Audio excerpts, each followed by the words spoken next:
In honor of former Cleveland Cavalier Baron Davis, welcome into the 85th edition of Cleveland Sports Realm. I am Kevin, alongside is my great friend and co-host Jerome. Behind the camera, to the side of the camera, is producer Eric. We can see him, you cannot. We are recording Tuesday evening. I believe it just hit about just after 7 o'clock. So about six and a half hours ago, the news broke that LeBron James will not be returning to the Lakers. By the time this episode releases Thursday morning, he may or may not have made up his mind. I doubt he would have made up his mind by now. Seems like it's down to 3 teams, but I guess he also indicated to his agent, Rich Paul, that he wants him to, canvass the entire NBA to see who's interested and what makes sense. But before we get into all that, Jerome, how are we doing this Tuesday evening? Doing all right. Can't complain. Although I just want to apologize again. We put it out there on social media. We had a good episode last week. Very baseball heavy with myself and Josh Digman, who filled in for Kevin. Yeah, which Josh, I know the episode didn't air, but thank you for filling in anyway. We had some technical difficulties. We're now in a new studio. Yeah, same address. Yeah, different location. Yeah. But anywho, we had a good episode last week. Unfortunately, I said some technical difficulties, so that will go as unreleased files of Cleveland Sports Realm, and it's unfortunate, but hey, this too shall pass. So now we're back, and I just want to say we can call this episode 85.5 because, we did record one last week. We did one. It just never was able to be found. Yeah. So, but anywho, Kevin, the LeBron thing. Yeah. I don't listen. I'm not going to add too much because we kind of talked about this like a month ago, and I kind of gave all my thoughts that day. Like I was pretty confident LeBron's going to come back here, and I still am. LeBron James loves attention. Nothing would garner more attention worldwide than him coming back to the place he's already played twice, where he grew up 40 minutes away, 40 minutes south, and the league it would just be 82 games of everyone kissing his behind, and that's all he cares about. So I think he's coming back. I was very clear about it back when I said that it was a 50% chance, and you were kind of startled by that number, if you will. I was. And I think it's... You think it's even higher now? Now I think it's a 75% chance. Okay. I'm pretty confident he's going to come back. Again, folks thought that Kobe's retirement tour was extremely elaborate with the Lakers. And it was, but it was, that's fine. If you guys think that Kobe's retirement tour was elaborate, you ain't seen nothing coming yet with what LeBron's going to do. I mean, the league is going to bend over backwards and kiss his ass from October until hopefully June. Yeah, so retirement tour aside, the news right now that the Golden State Warriors are the front runners to land him has me a bit nauseous just to think about that. I think that would diminish if LeBron ultimately decided to go to Golden State, and the original rumor was that it was going to be a package deal. The Warriors have to be able to trade for Anthony Davis, which would include them giving up Jimmy Butler and some draft capital, sending that to D.C., Anthony Davis to Golden State. We all know LeBron's very, very good friends with Anthony Davis. He was kind of the ringleader when it came to getting him to L.A. to begin with for the 2020 season. And so they're looking at trying to get this big, or this core four, I guess you could call it, or the core four 2.0, I guess, which would be Steph Curry, Draymond Green, LeBron James, and Anthony Davis. All signs now indicate that the Wizards do not want to move on from Anthony Davis. They kind of want to have their own big three of Trae Young, Anthony Davis, and AJ DeBanza, I believe, who they just picked at number 1 overall last week. And so by that logic, I think I come to the determination that it is between the Cavs and the Heat again. And I had brought up the Cavs the Heat as a potential landing spot, which is funny because I laughed at you about bringing up the Cavs being the front runner, and then you laughed at me for bringing up the Heat as like a dark horse in it. And the Heat ever since they acquired Giannis, they've really become a dark horse in the LeBron sweepstakes. I just can't envision, ruling out the Lakers now that he's officially ruled out the Lakers. I cannot envision him wearing a uniform that he has not worn before. So by that logic, it comes down to the Cavs and Heat. Although there does seem to have some legs to this Golden State thing. So, which again, I think it's a rivalry from 2015 to 2018 if he ultimately goes there, because we never saw Bird say, "Hey, let me finish with the Lakers." Saw Kobe entertain the Boston Celtics. Never saw that, and I think it's just this age of the NBA where we're going to be friends, rivals, and I think at the end of the day, that ends up would ultimately hurt if he ended up going to Golden State. Yeah, but you know what? I know that people say the original big three of Kevin Garnett, Ray Allen, and Paul Pierce, but LeBron was the one who kind of started that. So if he did that, would it totally shock you? Probably not, because he went and took less money to be with Chris Bosh and Dwayne Wade. Yeah, he also took less money to come back to Cleveland. He also took less money to go back to leave to go to Los Angeles. But it's always been for the maximum amount that a team could offer him. Brian Windhorst is saying this decision is ultimately going to come down to happiness. And then Chris B. Haynes just released, or just tweeted out, I should say, a few minutes before this episode started, that LeBron's also looking at contending teams because he wants to compete at the ultimate level once again. I mean, that ends up, the Cavs are just a Final Four team. Yeah, I think the Heat are totally ruled out, and I'm going to tell you why. And because LeBron James doesn't take a back seat to anybody. He ran the Cleveland Cavaliers from 2003 to 2010. He ran the Cleveland Cavaliers from 2014 to 18. He ran the Los Angeles Lakers from 2018 until they traded for Luka Doncic, and that's what signaled that LeBron lost power. The whole reason LeBron wants to even leave the Lakers is because he's not the main priority there anymore. And there's also new ownership. The Buses don't own the Lakers anymore. Okay, there's a new ownership group, and they weren't asking LeBron, who was cleaning the third toilet in Section 202, like every other team has besides the Heat, and the Lakers did it first, and the Cavs did both times. Listen, and with that new ownership group, LeBron got frustrated. He didn't like that he wasn't calling all the shots. So there comes a side of LeBron, and all the people out there have to understand this, because there's a big polarizing figure in this town who wears number 4, and it's not Deshaun Watson, it's Evan Mobley. When LeBron comes here, he will be the one to decide where Evan Mobley goes. If he wants Evan Mobley, good for Evan Mobley. He'll stick around. Yeah. If he doesn't want Evan Mobley will be shipped out for anything. He will. And the reason the Cavs have the staying power to win this LeBron race, if you will, is because ultimately Dan Gilbert will let LeBron decide everything again. LeBron will once again decide.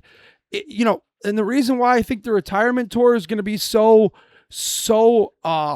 elaborate. Yes, thank you. That's exactly the word I was looking for. Elaborate and outlandish is because LeBron will have a big hand in planning the retirement tour. And with all this being said, if he goes back to the Heat, Pat Riley does not let any of that happen. That's the reason LeBron left the Heat the first time. Pat Riley didn't let LeBron do whatever he wanted. There's that famous plane story of, when LeBron always had cookies and milk or something. Do you know what story I'm talking about? I don't believe so. And Pat Riley was upset the team was on a losing streak, and LeBron don't quote me on cookies and milk, but it was unhealthy snack that he always had after a game. And Pat Riley got on the plane and he goes, "I don't give a bleep who you are. You're not eating that snack. That's not part of the team diet right now." LeBron he's not doing that at this point of his career.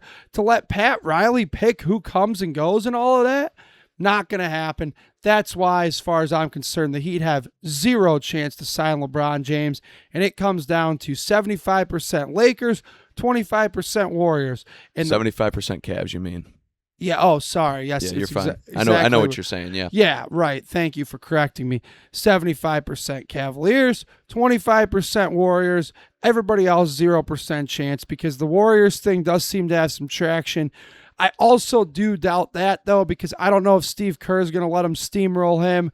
And if he comes here, Kenny Atkinson will be serving LeBron with white gloves and giving him his chicken and caviar. I mean, that's the way it's going to be.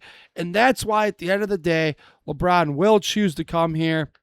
And I think it's going to be tough for Donovan Mitchell too, because he's kind of been the guy since he showed up here. That's not going to really be the case anymore. LeBron's going to decide who comes and goes. And I think, that's basically all I have to say about it. Yeah, no, I think if I were to break it down into percentages like you did in terms of like the 3 teams that have, I mean, you believe it's between only 2 teams right now. I do believe it's a 3-team race.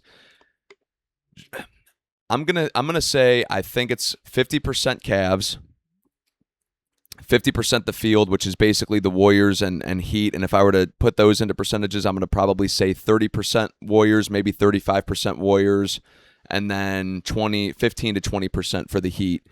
There's an inside reporter for the Lakers. I'm blanking on what his last name is. I believe his first name is Tim. He was on ESPN, and he had said, if LeBron's going to go anywhere and the place that makes him the most happy, there's one place on this earth, there's one city on this planet that accepts him for who he is under any circumstance, no matter what the result is, and that place is Cleveland, Ohio. And it's spot on. Like, LeBron can do no wrong when it comes to this city. And obviously, you have your fans out there that feel like he's, the ex-girlfriend, or that we're the ex-girlfriend, I should say, that he only calls us up when he feels like it. And I do think that can be warranted to an extent. And I have been in that camp for a few years as soon as he left the second time. I was like, you know what, let's try and do this without him. Now that we're coming towards the end of seeing LeBron James play, and assuming that this is going to be his last year, potentially maybe 2 years on the outside chance, I do think that this is how the movie should end. I think this is, you come home for one last hurrah, whether you win or whether you don't win, the fan base is not going to look at you any differently. If you go to Golden State and you do not bring a title, that is the one team that's on your resume that you did not bring a championship to. Because you won one in Cleveland, you won one in Miami, you won one in Los Angeles. Why would you go to a different team? And then that's the outlier on your resume, is that you went there. That's the one team that you did not win a championship for. And I don't think LeBron goes to Golden State, and I don't think they're contenders in the slightest in terms of putting them up against OKC and San Antonio, even Denver for that matter. Like, I don't think Golden State just jumps up to one of those top 3 teams in the West. And even considering a team from the West didn't even win the finals this year. It was the New York Knicks. Who were they matched up with in the Eastern Conference Finals? The Cavaliers. LeBron James comes home, and it is immediately, assuming that it's not a sign and trade and they have to give up Jared Allen or something ridiculous like that, a 1 through 5 of Mitchell, Harden, LeBron, Mobley, Allen immediately becomes the best starting 5 that LeBron James has ever played with. Wow, you really think so? Yeah, name a better starting 1 through 5. Name a better starting 5. Because when he had Dwayne Wade and Chris Bosh, it was Mario Chalmers and Shane Battier? Yeah. Yeah, well, when he was with us, Kyrie Irving, Kevin Love, J.R. Smith, Tristan Thompson. I think 1 through 5, that was probably the best starting 5 he's had up until this point. Because I think in Los Angeles, it was really just him and AD, and then it was him and Luka, and then just a few pieces. What about Reeves, though? Reeves is good, but I don't think Reeves is anywhere without Luka or LeBron. Like, I think LeBron and Luka made Reeves.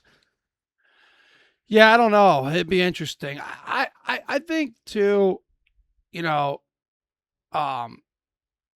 It's like, I haven't even thought about the basketball point of view, just more the storyline. Yeah, I've thought about that. Also, I've thought about, does LeBron replace Kobe Altman as his assistant general manager? Does, Kenny Atkinson as the assistant coach get thrown out the door? Like, I don't know what LeBron's relationship is like with those people. I think with Altman, it's okay. I also do think a big part of why LeBron left here the first time was, or the second time, was that Kobe Altman was pushing back on him, and he didn't like his assistant GM trying to uprise him. I think not only that, I think it also had to do with the inexperience that Kobe Altman had at the time. And I do think LeBron was really pushing for that Nets pick, which ultimately ended up being Colin Sexton. I think he was pushing for that to be traded to acquire another star when in reality we all had a feeling that LeBron might not be back the following year. And I will say kudos to Kobe Altman for not just like giving in, his first year as a GM and just basically doing, okay, yeah, LeBron will do whatever you want in hopes that you come back next year. Yeah, there was some serious rift between the GM and the assistant GM. And, at that point in time there was. And the assistant GM won out, and he's still the guy. And he's still the guy, and at this point, post LeBron, Kobe Altman's proven that he can build a team. And I will say too, like kudos. I've been very, very critical of the James Harden trade. Didn't think it should happen at the time. The fact that Harden, and we all knew that Harden was going to opt out and pursue like a 2 to 3 year deal at a less annual value.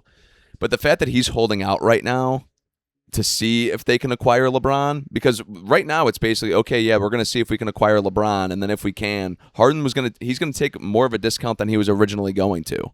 I think the thing that's frustrating where fans come from, though, is like, it is frustrating, though, when like 2 different times now the organizations try to remake themselves. The first time was an absolute disaster.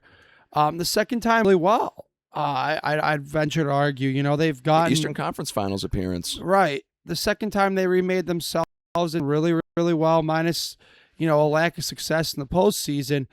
But it is this whole thing again of, well, here he comes, and it's not just that he's showing up, it's that he's going to make every decision. It's that, other guys around him have to hold their breath. Like James Harden, yeah, like I'm not a huge James Harden fan. I think I've made that very clear, Same. But like James Harden has to sit here and be like, oh my God, are you going to come? Are you going to come home? Or are you going to, go somewhere? Like, I don't think he's losing any sleep over that, though, because James Harden, at the end of the day, is going to sign either a 2-year, $60 million contract or 2-year, $65 million contract, or he's going to sign like a 2-year, $40 million contract, and he'll be playing alongside LeBron James.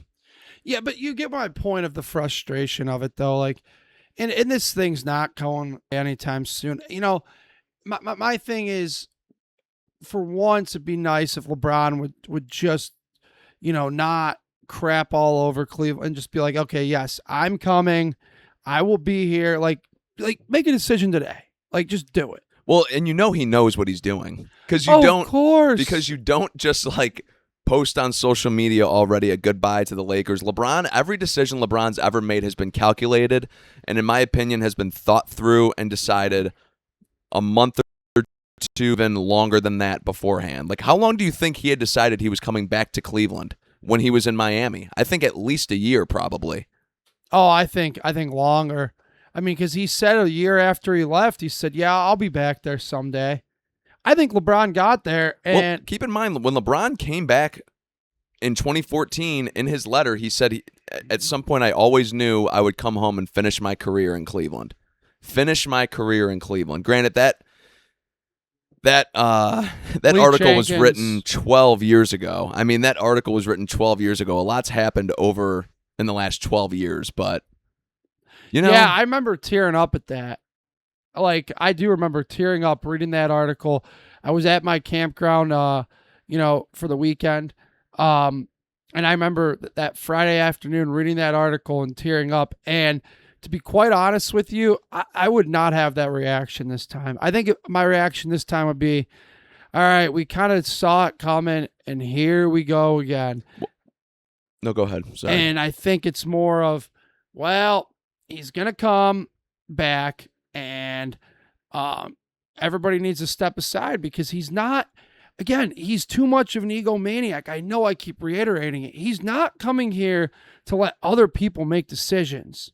The only person in this organization who's ever had the same level since LeBron has been part of this organization 2 different times, he's on par with the owners. He had as much say as Gordon Gunn, and then even maybe towards the end of Gordon Gunn's run, he had more say because Gordon Gunn was running into his health issues, and he's had the same level of say as Dan Gilbert. And no one else, since LeBron was drafted in 2003, has ever had any kind of say. I don't know if he had as much say in his first stint as we think he did, because I think if he did, Amari Stoudemire would have been a Cavalier.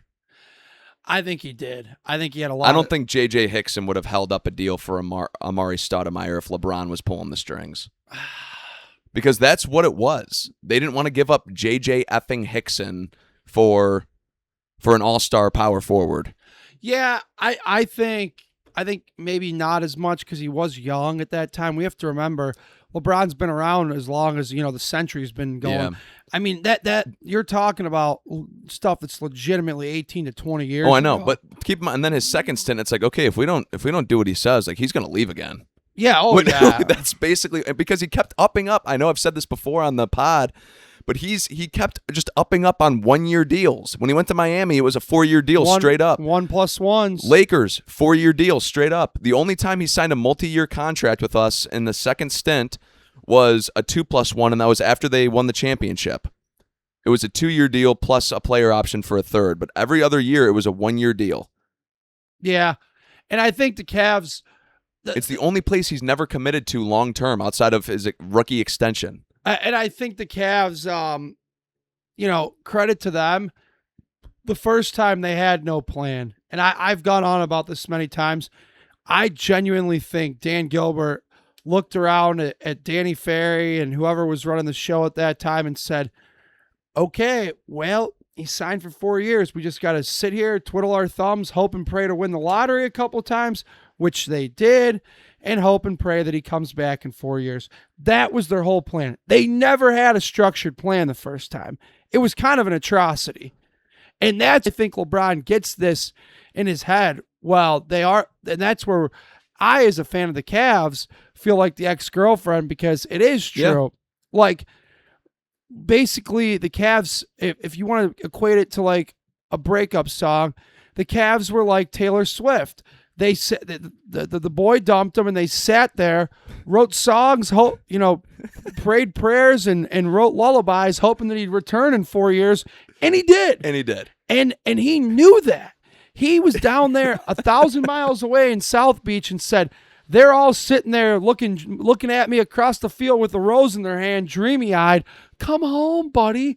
And that's exactly what the Cavs were doing, and he knew that. That's exactly what he did. And guess what? Ever since then, LeBron's always said, I hold the cards in this relationship. I hold the power. I'm still convinced.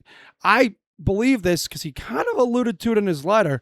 He said, well, me and Dan Gilbert will get along, because he called up Dan Gilbert and said, hey, yo, Dan, I'm going to come back. But guess what? I'm deciding everything. And I mean everything. And Dan said, oh, please. Oh, just come back, LeBron. Is why I think it would be just the ultimate slap in the face if he ended up upping with Golden State.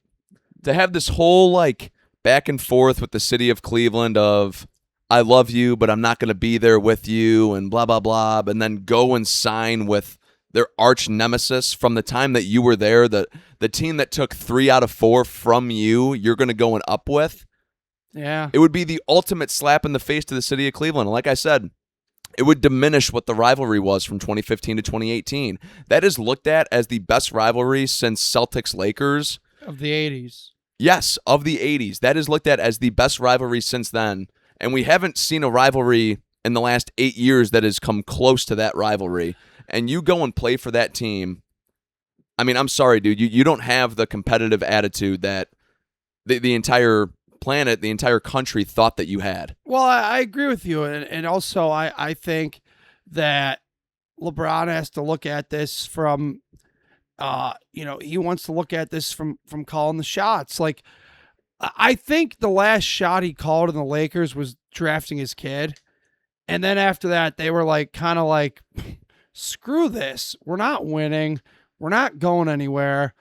And this guy's picking who the head. I mean, he picked JJ, oh my God, the Duke star, JJ Redick, as a head coach because they did a nice podcast together. I mean, that's where I think the Lakers got fed up. I don't think we know that was the reason why. But essentially, yeah, what JJ Redick had, I mean, he was sitting here shooting the shit, commentating on sports, running a podcast like you and I do. LeBron, I'll take the multi-million-dollars, all that money. Call me up. I'll do it with you. I'll be your assistant coach. Call me up. If you want to fire Kenny Atkinson, I'd love to run the Cat. Well, not run. I'd love to assist you in running the Cavaliers. And I think LeBron does wear out his welcome in places because he's such a power monger. Well, I don't think by the way, he was ever really fully welcomed in Los Angeles. Like, when you look back on Lakers stars like Kareem Abdul-Jabbar, Wilt Chamberlain, Kobe Bryant, Shaq, like, you're not West, Worthy. Yeah, no, 100%. I mean, the list goes on and on. The Lakers have had so many superstars. Like, LeBron's not even going to be in the first 5 you mentioned, maybe not even in the first. I mean, for us, he would be in the first 10 that you would mention. But, I mean, you talk about people who are, in their 50s and 60s that watched all of these Lakers legends. LeBron's not going to be one of the first 5, maybe 10 people that are brought up. No, I ultimately think in his 7 years, the fact they only won one championship is probably going to be looked at by Lakers fans as he was there 8 years. That's going to be a great trivia question, by the way. In 20 years, LeBron James' longest tenured team, because it was the Los Angeles Lakers. Yeah, because it was Cavs 7, Heat 4, 7, 4, 4, 8. Yeah, I think too. I'm going to put it this way, I guess, to put it kindly. I don't think there's any Lakers fans crying today. I think they're more or less. No, they have Luka Doncic. Good riddance, adios, sayonara, buddy. Get out. Yeah. I think, and again, I think the rift probably started when the Lakers started making decisions for themselves again, and that is the unfortunate part. Listen, just like when the rift happened towards the end of his stint in Miami and towards the end of his Cavs 2.0 stint. Exactly right, Kevin, and even probably 1.0 too, because, like you said, I don't think you brought up a good point of something that was 2 decades ago that I forgot. Well, not quite, about 18 years ago, was that they didn't go for Stoudemire, and that probably pissed him off. But I think also that the Dwayne Wade and Chris Bosh thing was years in the making. That was behind the scenes. Yeah, which, if I remember at the time, the rumor was that LeBron was actually originally trying to recruit both of them to Cleveland. And then, just knowing what the national narrative is about Cleveland, they were like, no. And then, of course, they're not going to go to Toronto because that's where Bosh was. So it was like, okay, by process of elimination, it's Miami.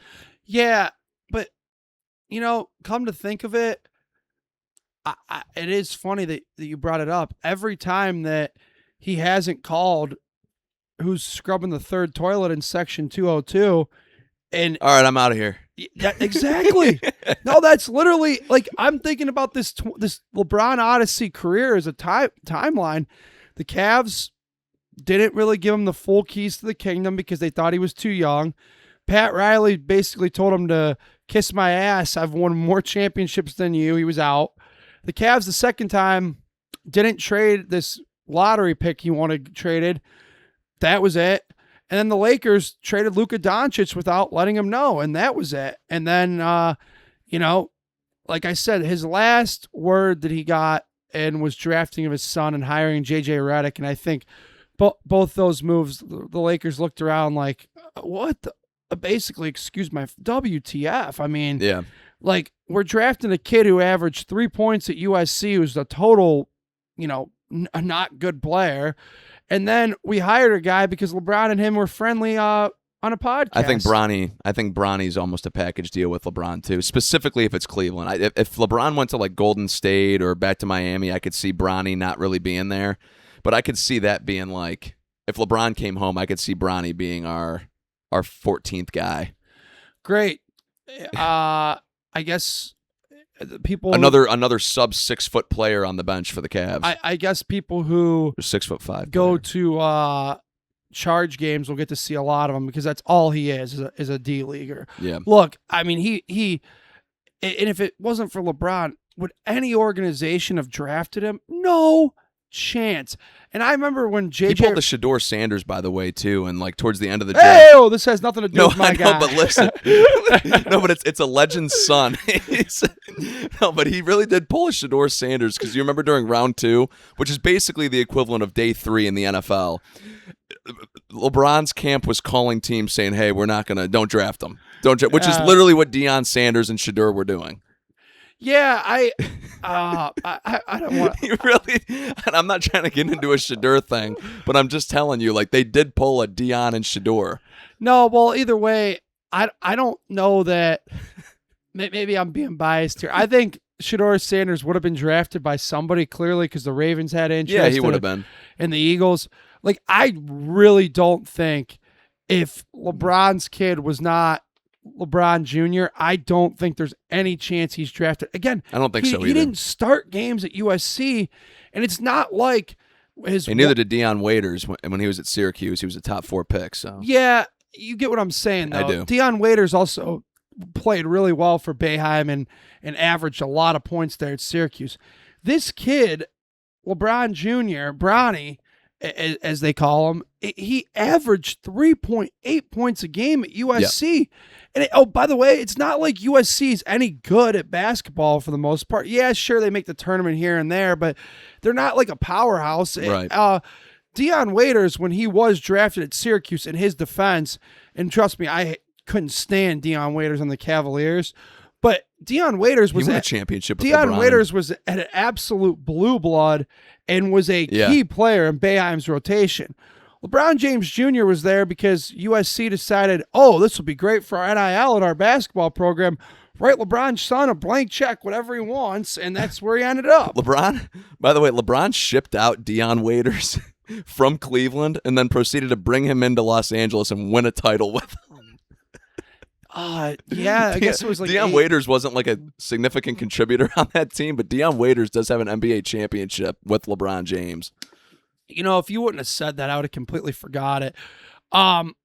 Yeah, so with all this being said, I'm more or less curious. Like, I hadn't even thought about the basketball element. I'm more or less curious who's in, who's out. Does he like Jared Allen? Does he like Evan Mobley? What's he think of Kenny Atkinson? Harden, I think that I actually don't think he has a choice with Harden. Like, whether he likes him or not, James Harden's going to be here, and Donovan Mitchell. Those are the only two I think that he's not getting full set. Like, Dean Wade's a free agent. Does he like Dean Wade? That's venturing. Like, LeBron has gotten so many, for all intents and purposes, like one-dimensional, not garbage kind of, not garbage, but like role players paid huge money. Like, huge money. Absolutely. I mean, Mozgov signed a 4-year, $64 million deal with was it with the Lakers or with the Nets? And then he was traded to the other one. I forget which one it was. Lakers. It was with the Lakers. But and then I think Delly that was before LeBron got there, though. So he didn't call that shot. No, I know. That was after they won the title. And then Delly, after they won the title, got like a 4-year, $45 million contract with the Bucks. Like, he gets role players paid. Yeah, and I think something tells me LeBron's going to like Dean Wade. You think he's going to be like his Chetty Osman? I think he could be. Well, I think Dean Wade's a better basketball player than Chetty Osman. I do leaps too. and bounds, by the way. Dean Wade's an elite defender. But, like, sure, LeBron's going to, when he's on the phone, I mean, this is all being discussed right now, by the way, as we sit here and discuss this. Like, he's on the phone with Colby. Like, okay, what's the financial gymnastics? Like, what kind of deal can we give Dean? I do think, for some reason, I think LeBron will be fine with Kenny Atkinson. But, like, that's true, too. Like, by the way, LeBron never did like David Blatt. The problem was, like, they had already signed Blatt. The Cavs had already selected a coach before LeBron had his input in, which I think probably made him mad.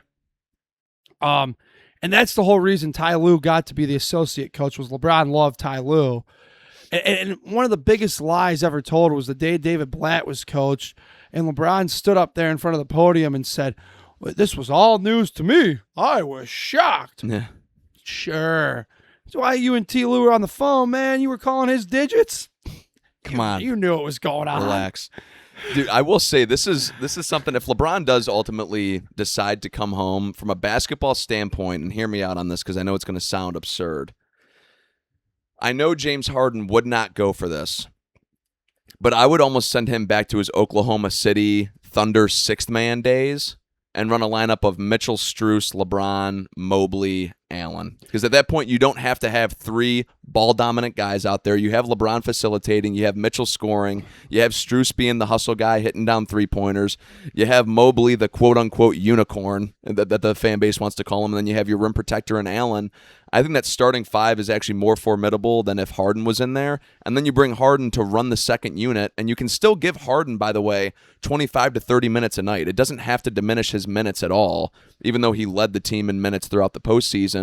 I think that would work better than actually rolling out the starting 5 with Harden in there. Well, I'm almost positive from what I read today, and I'm no expert on the NBA salary cap. We've made many jokes about that.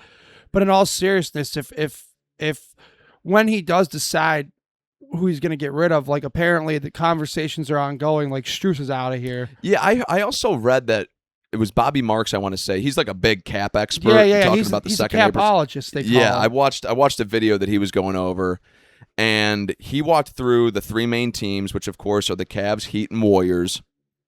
And basically, right now, each team can only offer him about $6 million. Because keep in mind, the Warriors just re-signed Kristaps Porzingis. It's so weird. To like $20 million a year. The Heat obviously just brought in Giannis, who's making like $60 million a year, on top of what Bam Adebayo is making, which is like $45 million a year, somewhere in that range. And then obviously the Cavs, they spend money out the ass anyway.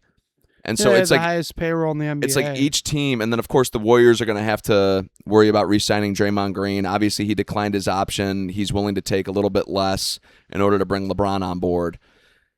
But each team right now, according to Bobby Marks, can only offer him right around that $6 million range. Well, that's why they're going to trade Strus and Allen, I think. Is to give them the edge? Well, no, because LeBron has already got it. He's going to – it's not – No, but I mean in terms of money, to give them the edge. Yes. But in terms of that, I think it's a matter of Kobe Altman and LeBron are discussing this as we speak and figuring out who's staying and who's going. And like they said, they did report that today. The Cavs are actively involved in trying to ship people out. I think it was Windhorst that said that, right? Yeah, and I also saw it from Crispy Haynes, who used to cover the Cavs for the Plain Dealer. Boy, what a come up he's had. Guy wrote for the Plain Dealer, and now he's like one of the big NBA, know-it-alls. Yeah. Probably number 2, honestly, right behind Shams. Yeah. Woj is, He's GMing some college team. St. Bonaventure. Yeah. Yeah, where he went. But Woj also, like, still gets all the scoop. It's crazy. Because, like, people ask him at St. Bonaventure and go, yeah, I heard something like that could go on about 6 months ago. Like, the guy's just still so connected. Yeah. But anyway, I think if we actually talk about basketball point of view now, we've made all the jokes, which obviously they are jokes, but at the same time, like, there's a lot of truth behind them, like, about him controlling everything. I mean, there's serious undertones to the jokes, but the matter of the fact is, I think Strus is gone. I think Allen will be gone. I, for whatever reason, think that he's going to want Dean Wade around. And from the basketball point of view, if you get rid of those guys, does it still make your team better? The Cavs, then Mobley will be a true center. I guess LeBron will play the 4, and I don't know who will play the 3, and then Harden and Mitchell at the 1, 2 and 1. I think. Well, then you kind of have the same problem that you have currently, which is the small forward position. Right. The small forward position. You do, and that's where I still think. Look, everything aside, LeBron James is still playing basketball at a high level.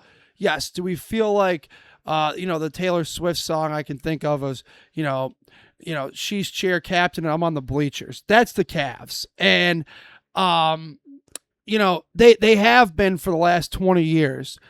But the matter of the fact is, when you could still add a player doing what he did, I know LeBron's old. I know he's got no hair anymore. I know his beard looks like, he's ready to be at the Great Northern Mall on Christmas. I mean, he's all gray and he's elderly, elderly. But he still plays basketball at an insanely high level. And I think with everything being set aside, like him controlling everything, I think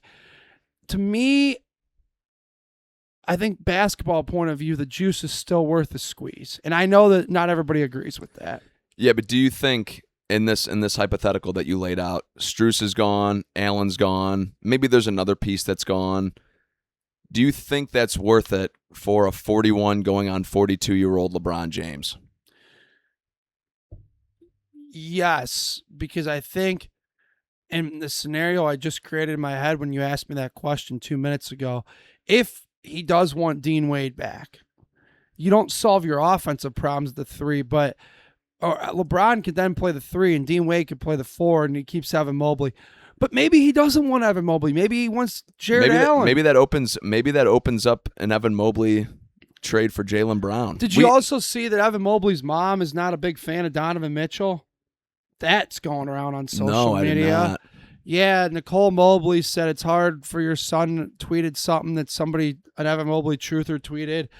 It was like it's hard for your son development when he's got a ball dominant guard and. Oh, okay, Nicole. You said her name's Nicole. Yeah. Okay. Well, when we have your son who's 7 foot bringing the ball up the court and dribbling it off his knees when he's been playing basketball for 20 years, maybe he can learn how to do that instead of pinpointing the blame on the second best player in franchise history. Get Mobley out of town. But that's the straw that broke the camel's back for me. But get him out. Well, that's not up to you. I'll take a bag of peanuts for him at this point. A bag of peanuts don't dribble the ball off their knee. That's not up to you. That's not up to me. That's not up to Colby Altman. It's not up to Kenny Atkinson. It's not up to Dan Gilbert. It's once again. It's crazy to me though that in 2026 we're talking about him running the show again. But that's what it's going to take to get him here. Yeah, that's what it's going to take. Yeah, which, I mean, the Cavs have proven time and time. Well, I shouldn't say time and time again because we just talked about in 2018 how they didn't let him run the show. But I do think when it comes to LeBron James, this is how your career is supposed to end. I think the 3 teams you've played for, you can't play for anyone else. It honestly, in my opinion, makes no sense to go back to Miami because then you've got you or yourself, Giannis, and Bam, who all 3 can't really shoot outside of when Bam dropped 83. He hits the occasional 3 here and there, and so does Giannis, but they don't stretch the floor, and then they obviously just gave up Hero for Giannis, so they got really nobody in the backcourt outside of... Did they give up Davion Mitchell in that Milwaukee deal as well? I don't recall for sure. Okay, whatever. Anyway, they got no backcourt members that really instill fear in any of the opposition. No, they gave up the kid from UCLA who's really good. Jaquez. Oh yeah. Yeah, Jaime Jaquez. Yeah. He's really good. He's a solid rotational player for sure. I don't think Miami makes too much sense in a basketball sense for him to go there. I do think of all the teams, of all the storylines that match up together, the Cavs make the most sense for LeBron James.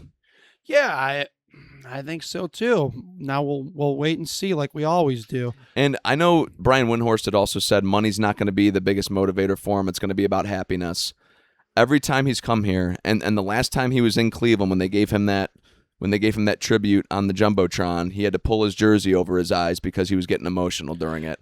They put his son out on the court, and the fans are going nuts for his son whenever he makes a basket. And LeBron James looks over at his teammates, nodding his head, smiling, saying, "That's pretty cool."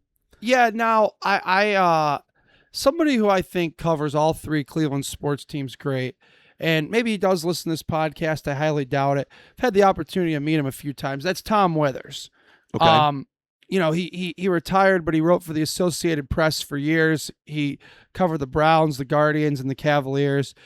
And Tom Withers had tweeted today. He said, I had reported back in January that, I had talked to a couple people who said this is the first time since he's been to Los Angeles that he's really seriously considering it. And he goes, that January thing, Tom Withers tweeted today, and again, he's retired from the Associated Press, but he still tweets a lot about Cleveland sports. He fills in on the Fan here and there. Yep. So he's still plugged in. And Tom Withers had said, that January night really got him emotionally. And sometimes with considering everything, emotions do take over. And if he really hasn't forgotten that night 6 months ago, then maybe that was when the decision was made, because you just pointed it out, and I agree with you, or a handful of minutes ago. Everything this guy does is calculated. Him and his team, all his high school buddies, they've built an empire of pro sports. Clutch Sports with Rich Paul. I mean, it's no longer, it's a basketball thing, it's a baseball thing, and they've built an absolute agency empire. But these people they decide what's going to happen a year before it does happen. And in some cases, this case I think was 6 months. I think after that January night, I think he decided, hey, I'm losing my steam here. I'm not calling the shots anymore. This is bullshit. In his mind, he's the greatest player of all time. You and I aren't going to go enter that debate tonight because it's just not something we're going to do. Yeah, there's no need for the debate tonight. But in his mind, he's like, I'm the greatest player of all time, and I'm not deciding things anymore. Screw the Lakers. We only won 1 title. I'm going back there. And he also knows, it's calculated in the back of his mind, those people in Northeast Ohio, Cleveland, Akron, Canton, the whole shebang, down to Youngstown, down to Columbus, they will eat that shit up. And I think he knows that. He knows it's probably logical for him from a basketball point of view. And also he knows. And for the narrative, man. I just said it. I started the episode by saying this will be the most elaborate retirement tour maybe in pro sports ever. It'll be something. I mean, it is just going to be ass kissing out the wazoo. And like I said, man, the Lakers insider that went on ESPN today and said if there's one city that has ever embraced LeBron fully for who he is and what he does, it's Cleveland, Ohio. It's Cleveland and Akron, Ohio. It's Northeast Ohio. And I actually want to say, too, I thought it was pretty cool. On the way in today, we had seen that Kareem Abdul-Jabbar had actually tweeted out, it was a picture of him and LeBron when LeBron broke his scoring record. And, thanks for all the years in Los Angeles, and then advocated for him to finish his career in Cleveland. I don't know if I've seen a superstar of that magnitude, like literally a top 3 player of all time, advocate for a superstar to go to Cleveland. So I thought that was cool out of Kareem Abdul-Jabbar. Yeah. And it also helps, too, that last week that one account, I'm going to blank on the name of the account, but it had tweeted in 2014, a week before LeBron had come home, that LeBron was coming home. He tweeted it a week ago. And then what happens today? He announces that he's not going to go back to Los Angeles. I do think it's more likely than not, out of the 3 teams we've talked about, as you and I both agree, I think it's more likely than not that it is Cleveland. I'm going to be devastated if it's Golden State, though. I'll be honest. I will be devastated if it's Golden State. If it's Golden State, I'll just think, wow, you're nothing but a user and a loser. Yeah, no, 100%. So, I think, all the people around LeBron have to realize, that would tarnish his legacy. And Rich Paul and all the other guys who are, have LeBron's ear have to be like, dude, you may want to go there, but it's not going to be worth, your time or the tarnishment of your legacy it will do. Dude, that's the one move that the one city that fully embraces him, that's the one move that can tarnish that city embracing you fully. Like, that's the one move that if you come to Cleveland next year during your retirement tour and they announce your name, it might not be to all cheers anymore. Yeah. Well, there was, I'd say the first time around, the first couple years were brutal. I mean, the way LeBron and we were butthurt in this town. Oh my God. And I'll never forget that Thursday, December 2nd, 2010 against the Heat. It was a spectacle. Dude, people that have played on the Heat, even Dwayne Wade had come out and said it was like nothing he had ever. It was an atmosphere like he's never played in before. He was like, it didn't feel like a playoff atmosphere. It didn't feel like a regular season game. He goes, it's hard to put into words what it felt like, because it felt like we ran into a building of just people who hated us. And it was. The entire... Do you think the fans of Cleveland hated that Miami Heat team more or the 2015 to 2018 Warriors? I think that Miami Heat team. Dude, it was pure hatred. It was pure hatred for that Miami team. Yeah, 100%. I think we've exhausted everything that could come of this. We'll see what happens. I mean, I'm not really like I said, I'm not going to hold my breath like I did the last couple times. It's just I'm not putting my time and energy to it. He's already made his decision. It's going to be dramatic. It's going to be theatrical. But I'm not going to sit here every day checking Shams and Woj and Crispy and all those guys and Brian Winters. I'm not doing that. If he comes, I'll be very happy. For the sense that I think it makes the basketball team be better. I'll be disappointed in the sense that I know if he comes back, the Cavs, once he leaves, won't probably be good until 2060 again. But no, and that's the God's honest truth. Like, I am not going to sit here and just, be on pins and needles waiting for his decision. I've done that too many times in my life. Quite frankly, I'm too old for that shit. I don't want to put up with it anymore. And in 8th grade, we had to waste an entire hour waiting for the decision after he said that we were going to have it at a certain time. Yeah. He has. I mean, the only time he didn't do anything elaborate when he left was when he left the second time. It was Like, just a tweet. It was from just Rich Sports. Yeah, it was just a tweet. Rich Sports, Clutch Sports. Yeah, the first time he left after the 7 years, obviously, was the decision on national television. And then when he left, or when he came back, it was the article. Lee Jenkins. It was the Lee Jenkins article. And then, yeah, he's learned. Although the article coming home, it didn't harm anybody. I don't even think it harmed the Miami fans, quite honestly. I mean, they got their 2 rings. No, yeah, I don't think they cared. No, honestly, yeah, I'm too old to put up with that shit. Wait for another man to decide what he's gonna do. And the thing is, I finally have that attitude, and it took me a long time to get there, 20 plus years. I hope that more people in this town have that attitude, but I don't think so. I think people are going to be sitting here refreshing Twitter for the next month, and I think his decision will come in the next.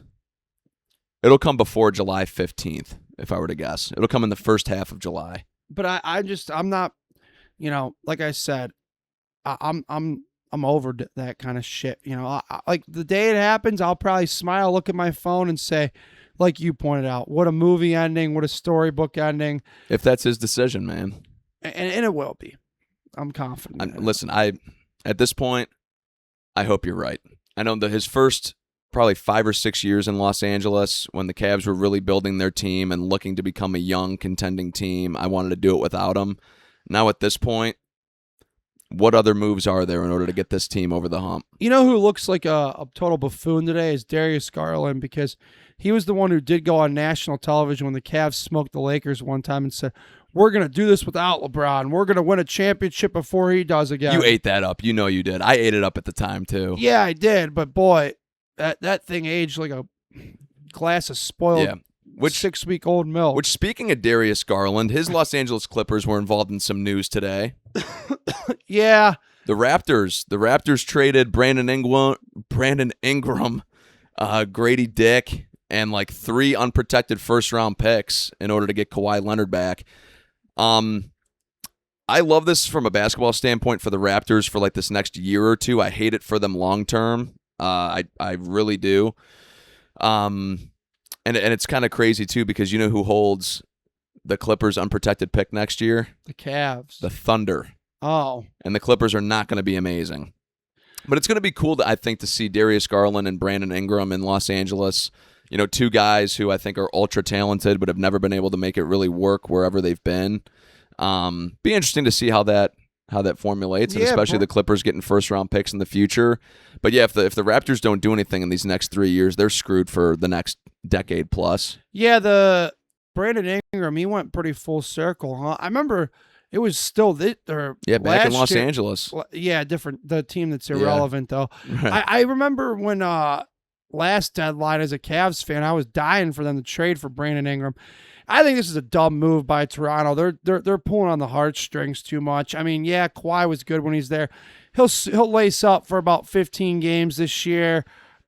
Useless. I mean, he'll be there to wave at all the people at the Air Canada Center and hold his Maple Leaf flag and he'll wear a 2018 title. It'll be.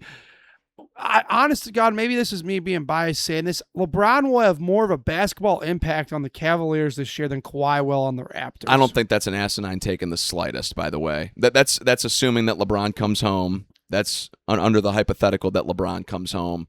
I think as rosters are currently constructed, the Raptors just finished as the 5 seed, took the Cavs to 7.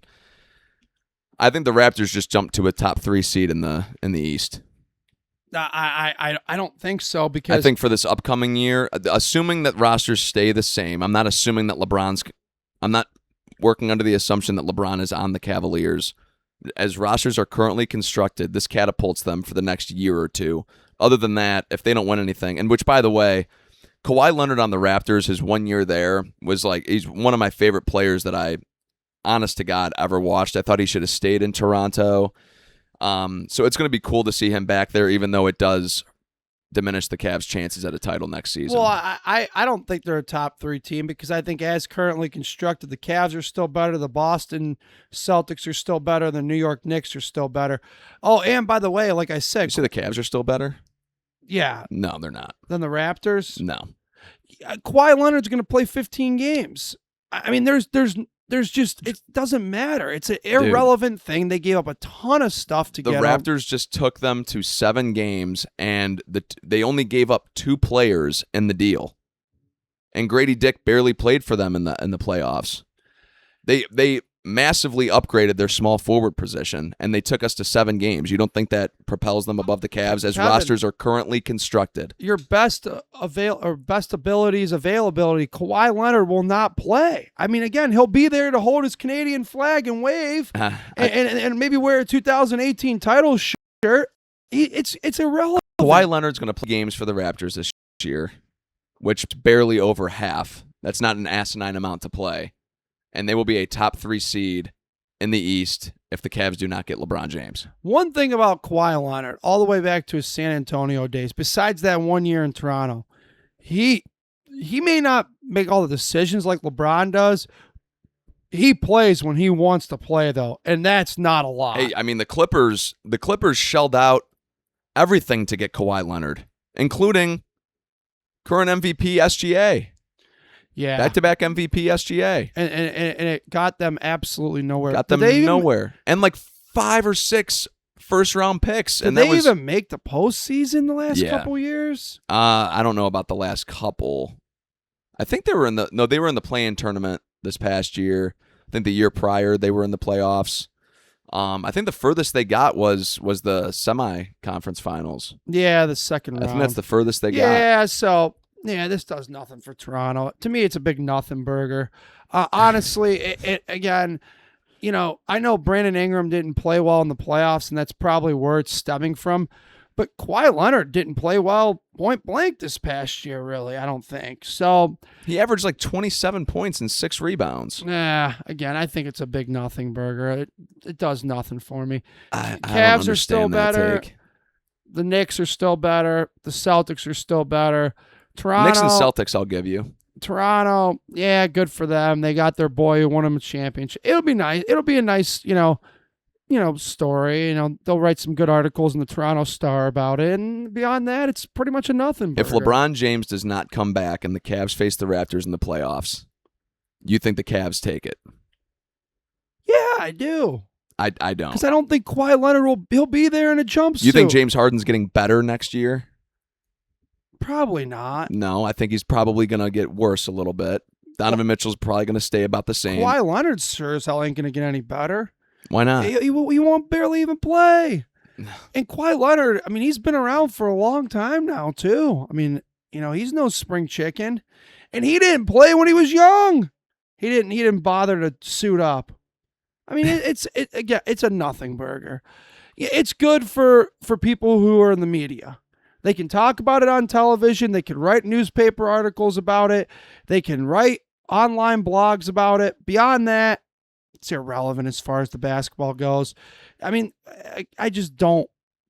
It's a nothing burger. So it's kind of very similar to me as when Washington just gave Trae Young this mega. Jerome, Kawhi Leonard played 65 games, started 65 games. He started all 65, and he averaged 28 points, 6.5 rebounds, and 3.5 assists, shooting 89% from the free throw line, shooting 39% from 3, and shooting 50% from the field. He almost averaged 50, 40, 90, and went 27-6. They massively upgraded their small forward position. Again, well, here's another question I have for you. What did the Clippers do? They were irrelevant. Hold on a second here. 2018, he played 60 games. 2019 and 2020, he played over 50 games. Didn't play in 21 because of an injury. 2022, played over 50. 23, played just under 70. And then last season, or 2024 through 2025, he played under 40. This past season, he played 65. The narrative about Kawhi Leonard not playing is actually a little bit overhyped.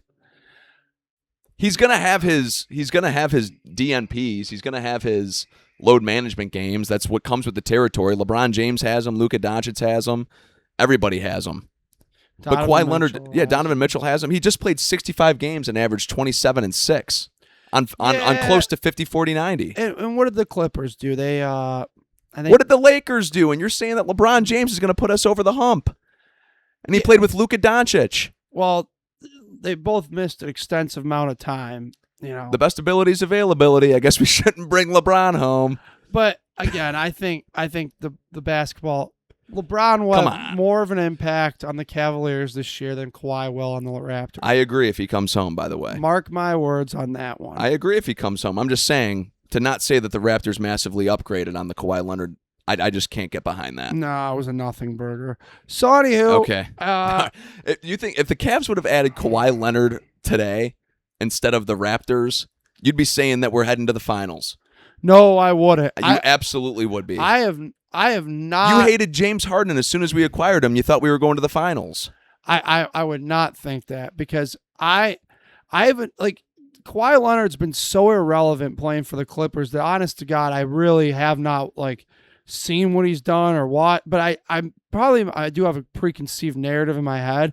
But I do know this, that I don't recall them doing anything in the postseason. I don't recall him having any sort of impact on them winning out there. So I think it's a nothing burger. Outside of the Mickey Mouse Bubble Championship, what run has LeBron gone on while he was in LA? He hasn't really done much either. That's what I'm saying. I'm not trying to catch you in something, but I kind of am, because you're making the case for one when you're not making the case for the other. And I feel like both points stand for both players. I think both players massively upgrade if LeBron comes home and Kawhi Leonard goes to Toronto, which he is going to. It massively upgrades both teams. I also think this too.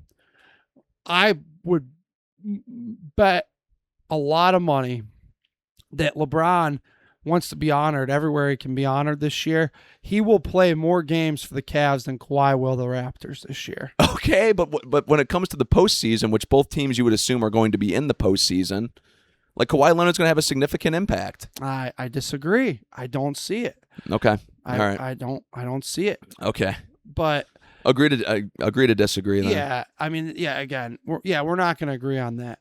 You think it's a major impactful move. I think nothing of it. So we're on completely opposite sides. Of the spectrum. There's no way, in my opinion, that the Raptors end up being first round exits next year, unless they have the Knicks, Celtics, or the Cavs with LeBron. Any other team, they're going to win in 6 or less in the first round. I think it's too early to say that, because the Celtics might even be giving up Jaylen Brown, so this might even propel the Raptors into a top 2 seed. That is the Cavs' backup option, by the way, which I would, if LeBron. I'd move Mobley for Jaylen Brown. Yes, in a heartbeat. I would too. In a heartbeat. I would not even think twice about it. I would be dialing the phone in. But again, the Cavs are in no position. They hold no cards. They hold no power. LeBron does, and so therefore they cannot proceed on to do anything. They cannot hire janitor. They can't do anything right now. Yeah. They have no ability to do anything besides offload who he wants out of here. That's it. That's the only thing they can do is shed money, which would make the neighbors happy because they just love not spending money. Yeah. So the ones on the corner of Carnegie and Ontario. Right, exactly. I think that'll just about do it for this week's episode, because I think we've exhausted pretty much everything here in regard to the Cavaliers and the NBA. Is there anything else you want to get in there? I don't think so. I mean, we went a little bit longer than I thought we were going to on talking about LeGM, but I think we went into it about as much as we could. I'm glad that we were able to have some debate even about just on the court play too towards the end. On what we see potentially happening and how that impacts, which, by the way, I think that Giannis trade is, you want to talk about a nothing burger. I don't think it really moves the needle for the Heat at all. No, that's another nothing burger. To be honest with you, a lot of the crap that happens this time of year is nothing burgers.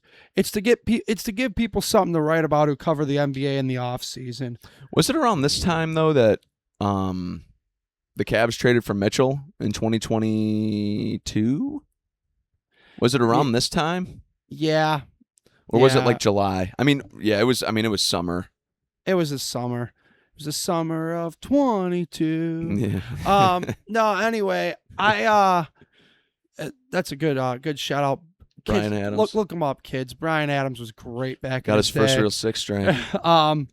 Anyway, no, I mean, I will say real quick that the only other thing I was throwing there is that I went to the Guardians game on Sunday and Monday, and I'm going on Thursday when this releases, and I'm going Sunday again.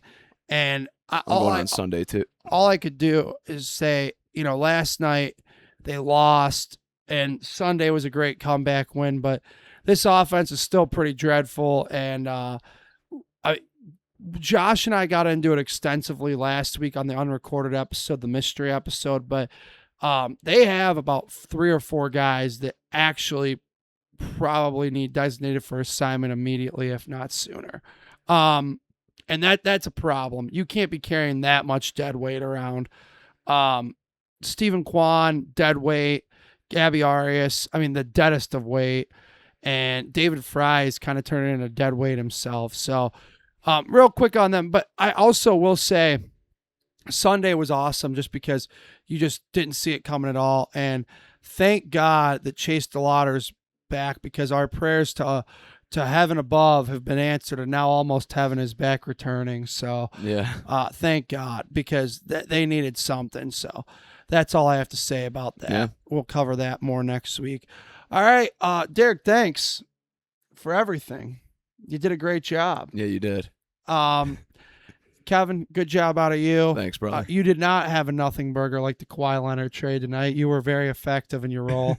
And Thanks, buddy. You can make sure to follow this podcast or, us on social media, because we'll get all those updates out there. Like, we don't ever foresee that happening again where we don't release an episode. But in case of emergency, that's where we'll be able to find out, in case you wake up on a Thursday morning and go, well, where the hell's the Cleveland Sports from? This is BS. Yeah. No. We'll let you know what's going on. Check social medias and see. Yeah, and that's happened. at CLE Sports Realm. Yep. And then also, again, you can watch this on YouTube and Spotify video.